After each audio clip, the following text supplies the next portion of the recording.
All right, we're into section 2.8, which if you're me is kind of a big deal. All right, so it asks us to add or subtract. We've got 12, 4.25, and 14 10,000ths. So remember, we just kind of line the decimal places up, fill in with some zeros. So we'd end up with 1 4 here, 5 and 2, 6 and 16.2514.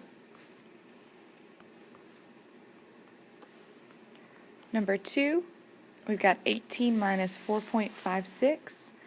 So 18 minus 4.56. Need to borrow here, so I'm going to change this to be a 79, turn that into a 10. So 10 minus 6 will give us 4. 9 minus 5 will give us 4. 7 minus 4 will give us 3, and then we don't have anything under the 1, so we'd write that as 13.44.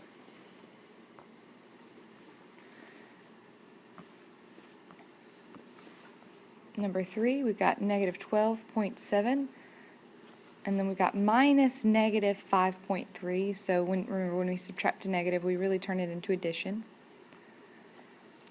So what we're going to end up doing, since we've got one positive, one negative here, is we're going to subtract them, and then whichever one has the biggest absolute value would win. So I'm going to rewrite this, since 12.7 has the biggest absolute value, I'm going to rewrite this as 12.7 minus 5.3.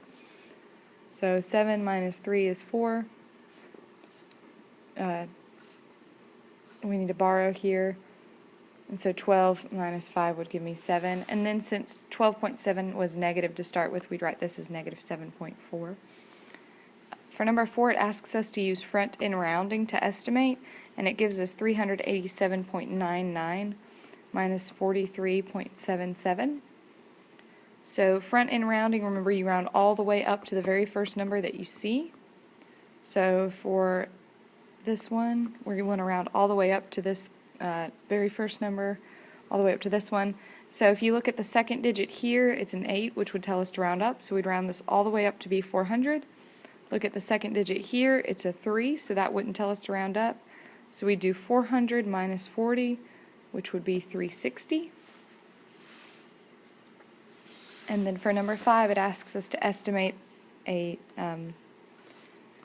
want to do subtraction by rounding to the nearest tenth. So we've got 4.5244 minus 3.7823, and we want to round this to the nearest tenth. So we're here, this place, and this place. We look at the 2, so we would just have 4.5.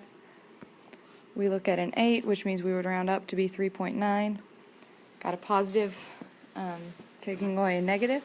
So we're going to have to borrow here, so this will turn into a 3. 15 minus 9 will give us 6, and then 3 minus 3 will just give us 0, so we'd have 0.6. Oh my gosh, did I do that? Oops. You probably caught that, didn't you? Oh. And you probably said, what is she doing? This would be 15 minus 8. I'm sorry, so this would be a 7. Alright.